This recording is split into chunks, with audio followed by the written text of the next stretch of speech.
We should proceed with fairness and without fear. Bottom line, we have to be impartial. That's why I would like to raise this. In the light of serious allegations contained in a joint affidavit issued last February 23, that has been reportedly transmitted to the Office of the Ombudsman. There have been allegations that some members of Congress nakatanggap ng envelope, nakatanggap ng maleta, ito'y naibigay sa opisina, sa townhouse. No, let me finish. There's You a will point have your of turn order, because this has Honorable bearing. Santay. This is not an allusion Order. to prejudge the veracity of the allegation. Honorable Santay, there is a point of order. This is also a And point that of enjoys order, the Madam highest Chair. hierarchy among all the What is motions. the relevancy of this speech? No, Madam Chair, this is very relevant because we are Please, Honorable Santay, please wait until he finishes with his point of order. The Honorable Terry Ridon is recognized. Kindly use a microphone which is okay.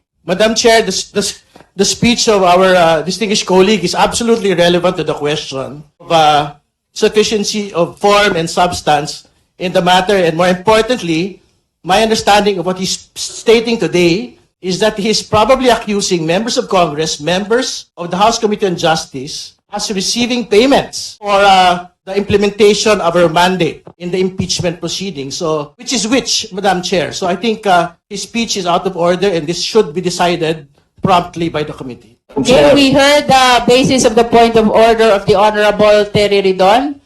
Now we shall hear the answer of the Honorable Suntay. Yes, Madam Chair. Ang problema sa Kindly kaibigan ko, justify the relevance of your He is statement to the jumping current the gun. impeachment proceedings. he is jumping the gun. This is actually relevant not only in the determination of form and substance. This is relevant in the impartiality, in determining the impartiality of this hearing, which is very important. Madam Chair, this is not an accusation. Alright mga kababayan, so bigyan natin ng reaction video and also magbigay din tayo ng personal opinion dito nga po sa nangyaring pagdinig sa impeachment po ni VP Sara Duterte dito po sa Committee on Justice kung saan medyo nagkainitan itong si Congressman Sontay at si Terry Ridon, no, patungkol dito sa impartiality na tinutukoy na itong si Congressman Sontay, which is totoo naman mga kababayan kasi yung mga nasa Committee on Justice ngayon, ang ilan po sa kanila dyan, mga kababayan, ay napangalanan po ng 18 ex-Marines kamakailan na di umano no, na nakatanggap ng mali-maletang mga pera. So para sa atin bilang isang mamamayang Pilipino na sumusubaybay sa impeachment cases ni VP Sara Duterte at bilang supporter din ni VP Sara Duterte ay kinakailangan talaga na maging impartial, no, yung ating mga ano diyan, kumbaga yung mga congressman natin, yung mga lawmakers natin, no, na kinakailangan talaga na ipakita nila yung pagiging impartial nila sa paghawak ng impeachment ni VP Sara Duterte, no? Kasi upang maiwasan po natin yung political abuse, no? Dahil ang impeachment nga, kagaya ng sinabi ko, ay isang napakalakas na instrumento sa politika. Kaya kung walang impartiality, maaari itong gamitin bilang political weapon, no, laban sa mga kalaban. Hindi bilang paraan ng accountability, kundi personal agenda. Kasi kung maaalala niyo mga kababayan, ito nga yung sinasabi na sa Quadcom, no, nung nakaraan na talagang lahat halos ng pumirma dun sa impeachment case laban kay VP Sara Duterte ay sila yung ngayon, no, halos yung nandyan sa Committee on Justice na siyang susuri, no, dito sa impeachment na i-file laban po kay VP Sara Duterte. At sa nangyari nga pong paglabas ng affidavit ng 18 ex-Marines na di umano sila po ay mga tumanggap ng mali-maletang pera, eh 'di ba mawawalan talaga tayo ng tiwala, no? Kumbaga yung pagtingin ng tao ay hindi talaga pantay kasi kung pumirma nga sila noong nakarang impeachment ni VP Sara Duterte, how much more ngayon, no, na meron na namang impeachment laban kay Vice President Sara Duterte. So para sa akin mga kababayan, kaya binring up lang to ni Congressman Suntay ay para 'di ba bigyan ng babala etong mga lawmakers na to upang proteksyonan yung due process, no? Dahil sa katotohanan mga kababayan, may karapatan talaga ang akusado o inaakusahan na pakinggan, no, o mapakinggan ng maayos at may patas na paglilitis. Kagaya nga ng sinabi ni Congressman Egay Erice sa pangalawang pagdinig ngayong araw na to, kaya lang panibagong video na lang natin yun mga kababayan, na sinabi niya doon na para maging fair, no, kumbaga pakinggan muna at hayaan na marinig muna yung kabilang kampo, which is si VP Sara Duterte, kung paano niya ididepensahan itong mga paratang or aligasyon na ibinabato sa kanya. So kapag impartial kasi ang mga lawmakers natin, masisiguro natin na walang bias, no, o personal interest ang magdidikta sa resulta. Pero sa tingin niyo ba mga kababayan, no, pag nagbabasa kasi tayo ng mga komento sa social media, 'di ba? Parang may mga memes doon or mismong mga reactionist, no, yung mga reactors, nagkokomentaryo na talagang hindi, no, hindi sila naniniwala dito sa nangyayari ngayong pagdinig sa impeachment complaint laban po kay VP Sara Duterte. At kapag nangyari kasi yan mga kababayan, ito yung dito na pumapasok kasi yung tiwala ng publiko eh. Ito yung isa sa pinakamahalaga, no? Kapag kaalam ng taong bayan na talagang ito ay may bahid politika at ginagamit lang sa political agenda, talagang mawawalan ng tiwala ang taong bayan. Which is nangyayari na ngayon na talagang nawalan at admitted naman talaga ang House of Representatives na nawalan ng tiwala, nawalan ng kumpiyansa ang mamamayang Pilipino sa pagdating nga sa House of Representatives, no, kaya nga nagpalit nga sila ng liderato diyan, 'di ba? Kaya nga bumaba itong si dating House Speaker Martin Romualdez at napalitan ng panibagong House Speaker. Kaya mga kababayan, itong mga sangkot dito sa di umano'y nakatanggap ng mali-maletang pera, kailangan i-justify muna nila, linisin nila yung kanilang pangalan para may karapatan o may credibility sila na mang-usig ng taong inaakusahan nila o may mga aligasyon, may mga ebidensya kuno na pinanghahawakan sila para magsabi at patotohanan itong mga aligasyon ni VP Sara Duterte ay may katotohanan. So sa kanila pa lang, from themselves pa lang dapat malinis ka na. Kasi kumbaga kung ako yung titingin bilang isang mamamayang Pilipino at ikaw ay na-link sa mga ganitong controversial mga issue ng pagkamkam sa kaban ng bayan, syempre 'di ba para sa akin credible ka ba para manghusga o mang-usig, mag-imbestiga ng taong may mga ganitong kaso rin na pangungulimbat di umano ni VP Sara Duterte. Syempre 'di ba parang isipin mo na talaga ikaw ay mag-iimbestiga sa isang tao samantalang ang sarili mo ay dawit, 'no, sa mga ganitong issue. So dun pa lang, yun yung sinasabing maging impartial, 'no. Kumbaga siguro hindi man direct na sabihin ni Congressman Suntay, pero siguro sinasabi niya na umalis kayo diyaan, wala kayong karapatan. Kumbaga ibigay niyo sa iba yung puwesto na yan na kesa kayo ang humarap, kung kesa kayo ang maging kumbaga tumayong prosecutor kumbaga, 'di ba? Kasi sila yung sila yung titingin o titignan nila kung ano ba talaga yung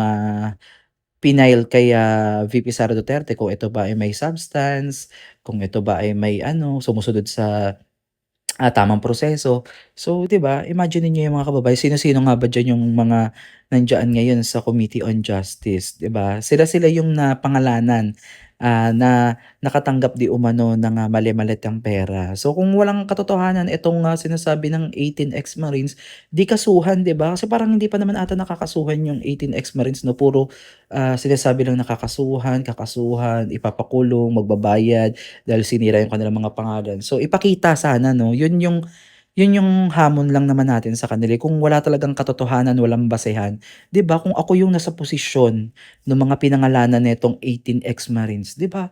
Ipagtatanggol ko talaga yung sarili ko. Kakasuhan at kakasuhan ko talaga 'yan, 'di ba? Dahil sinira mo yung reputasyon ko, 'di ba? So, yun lang, kailangan ipakita mo talaga na credible ka.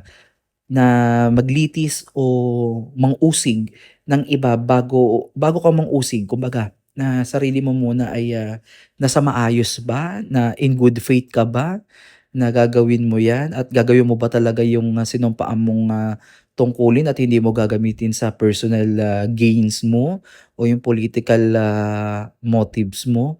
Ganun yan eh. Kasi alam naman po natin na paparating na ang 2028 national elections at nag-ano na nga eh, nag-announce na po si VP Sara Duterte ahead of time na siya ay tatakbo bilang presidente ng bansang Pilipinas. So, maaaring sabihin at itanggi nila na ito ay hindi tungkol sa politika kundi ito ay mandato nila at trabaho talaga nila, which is true, no, na talagang trabaho talaga nila yun. Pero sana naman yung impartiality na sinasabi natin pagdating sa pagdedesisyon nito ay makamtan, no? Yung due process at yung check and balances talaga ay totoo talaga na yun yung pinaka roots kung bakit gusto niyo i-impeach yung isang tao, hindi dahil takot kayo or nangangamba kayo na baka siya yung susunod na magiging presidente ng Pilipinas kasi talagang yung mga gumawa ng hindi maganda sa bayan ay talagang hahabulin. Ngayon pa lang sinabi na ni VP Sara Duterte yan. Kaya sa tingin ko mga kababayan, no, na talagang painit na ng painit. Malayo pa man ang 2028 pero talagang makikita mo talaga na lahat ng mga oposisyon, lahat ng mga ayaw maupo si VP Sara Duterte ay talagang magsasanib puwersa yan. Parang ano na yan eh, kumbaga once and for all, kahit na hindi tayo magkakasundo sa ating mga prinsipyo, pananaw, magkaiba man tayo ng kulay, basta magsanib puwersa tayo for today's video, matanggal lang natin 'tong VP Sara Duterte na 'to, saka na tayo ulit bumalik sa ating mga personal agenda. Parang 'yun yung ano ko, parang naiisip ko lang na magsasanib-sanib puwersa silang lahat para lang pabagsakin yung nag-iisang Duterte. Imagine niyo 'yan. Kung wala talagang bilang itong si VP Sara Duterte, kinakailangan mo pa bang pansinin at pag-aksayahan ng panahon? Pero hindi eh. Naniniwala din si VP Sara Duterte na ito ay isang political persecution kumbaga kung tawagin niya, na talagang ito ay personal attack sa kanya para maiwasan yung kanyang pag-upo. So wala naman ng dapat itago si VP Sara Duterte, 'di ba? Na yung ito daw na ginagawa niyang pag-announce o pag-anunsyo ng pagtakbo ng kanyang pagka-presidente sa 2028 ay isang hakbang para kumbaga mamanipula itong impeachment trial or impeachment cases laban sa kanya. Hindi totoo 'yan kasi nangyari na 'yan eh. May first impeachment na siya na binasura ng Supreme Court, 'di ba? So wala na siyang dapat pangilagan o itago, panghawakan kasi kung tutuusin lahat ng makinarya ay nasa administrasyong ito. Totoo naman 'yan, no? Wala talaga siyang kapangyarihan kung sino yung ano niya, magiging kakampi niya o sinong hindi. Wala siyang kakayanan ngayon kasi wala naman sa kanya yung makinarya eh. Kaya imagine niyo yan mga kababayan kung paano pinagtutulungan itong si VP Sara Duterte. Pero syempre naway bilang isang mamamayang Pilipino ay makita talaga natin yung tamang due process at maibigay yung tamang karapatan ni Vice President Sara Duterte dahil majority of the Filipino people ay talagang hindi naniniwala dito sa impeachment na to at ito ay mag-uugat lamang, no, ng divide ng ating mga kababayan. Syempre nahahati yung pananaw natin eh, may ibang pro-impeachment, anti-impeachment. Alam mo yun, parang ayaw ng impeachment, gusto ng impeachment. 'Di ba? Hindi natin mapi-please lahat mga kababayan. Kaya kailangan magkaroon din tayo ng sarili nating pananaliksik, sariling research upang pagtagpi-tagpiin natin yung mga nangyayari ngayon sa ating bansa. So again, maraming salamat sa inyong pakikinig at panonood. Panoorin niyo yung kabuuang video, no, para mas maintindihan niyo yung kabuuang konteksto nitong ating naging reaction video sa House of Representatives, no. Naka-live po sila or may mga ano po sila doon, pwede niyong i-review yung kanilang mga naging live na pagdinig. Muli maraming salamat at God bless po sa inyong lahat.